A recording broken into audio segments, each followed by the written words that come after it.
Hi everyone, you're welcome to MyProfessorNote. Myself Bhupesh Sharma, and in this video we will talk about the Anglo-Saxon period, which is dated from 450 AD to the 1066, ended with the Norman conquest when French came to the dominance. And this Anglo-Saxon period started with the end of Roman rule. Before this, Britain was known as a Roman Britain, because then this immigration started. This period is also known as the immigration period in the European history.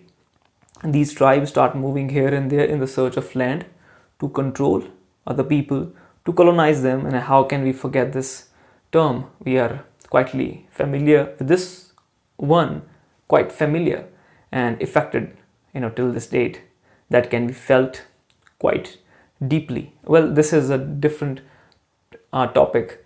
And so as we were talking about Anglo-Saxons, so these were the Germanic tribes who came to Britain, interact with these Britain groups, the people who were living there, share their culture, their language, their tradition, their literature. And then there is a variety. They share their words with them, and half of the words are drawn from there, and its influence effect can be seen in our modern language. Those words are still there, used, and this is the time a period when the English nation was created, Christianity was created, and this kingdom of England was established. And during this era, one important thing, that this term of Anglo-Saxon was not there in the use till the 8th century. They used this term to distinguish these Germanic tribes from the Britain, who were living in the Britain. That term was specifically used for their tribe only, to distinguish them from the other tribes of Germans who were living on the other continents. And this language of Old English, it is also known as the Anglo-Saxon language. This is a West Germanic language which was spoken by the inhabitants of the Scandinavia. There is a direct influence of Old Norse. This is the language of Germanic tribes, and there is a direct influence of it on the Old English. This language of Old English is developed into 4 dialects, which are Northumbrian, Kentish, Mercian, and the West Saxon. And its effect can be seen on our modern language as well. And the Mercian is the one language which directly influence the standard English.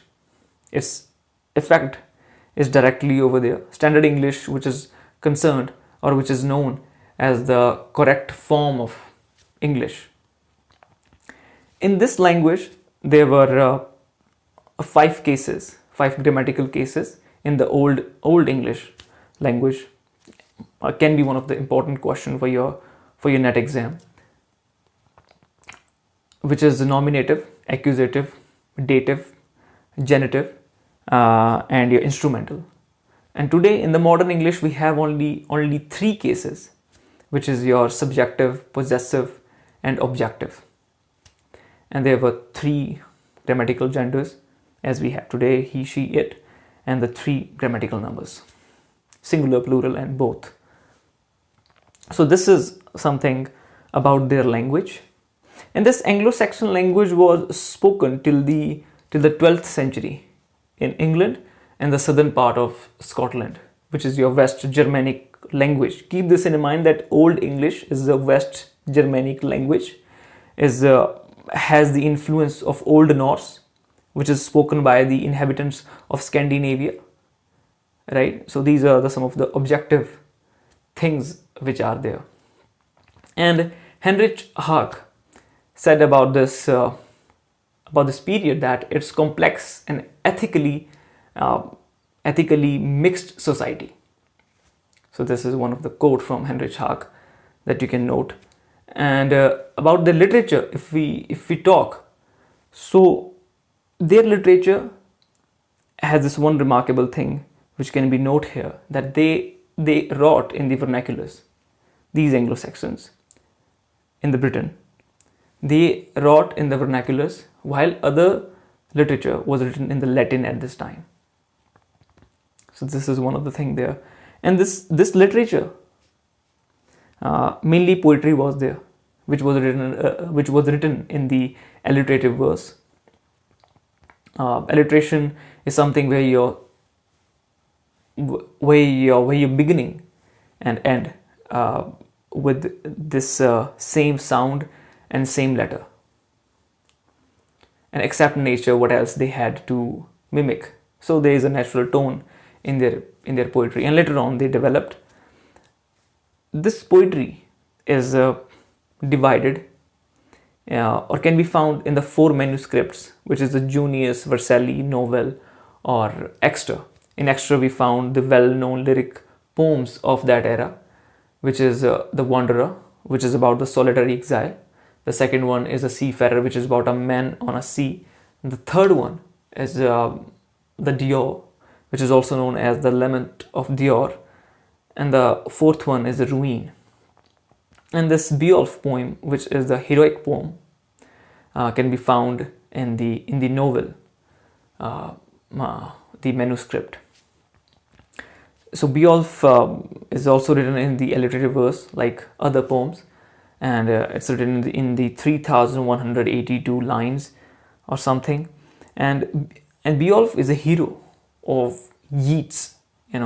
He came to help this Hrothgar from this Grendel, a monster. He slays him. Then his mother too, that Grendel mother, came to attack Beowulf, and he defeated her.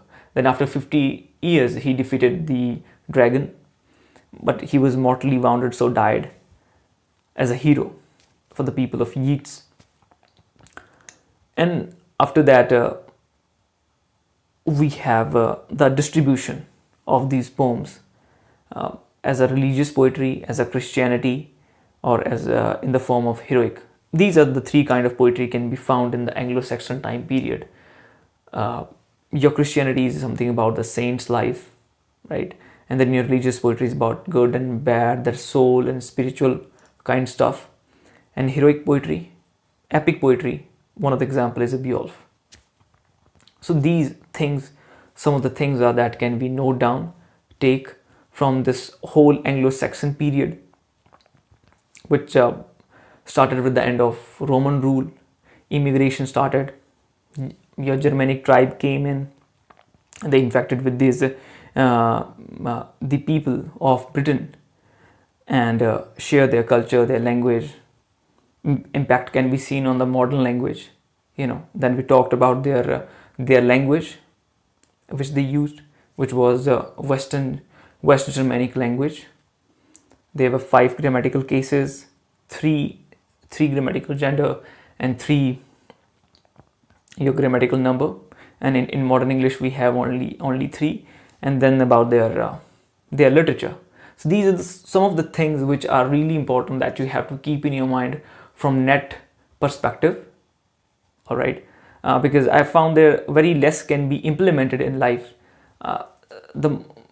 I'm more interested in the topics that we can implement in our daily life and can improve our life. As Matthew Arnold said, that this literature asks the only question, that what is life, not in terms of materialistic approach, but the spiritual, right? So there must be something like this that you can implement in your life, work on it, because literature must be used where we can bring out a solution out of it. If it's just in books or reading, it becomes so boring to just mug up these dates or names.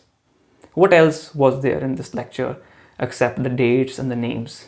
What can you take from this to implement in your real life? So this is one of the things which takes my heart away from this subject. Otherwise it's pretty well, right?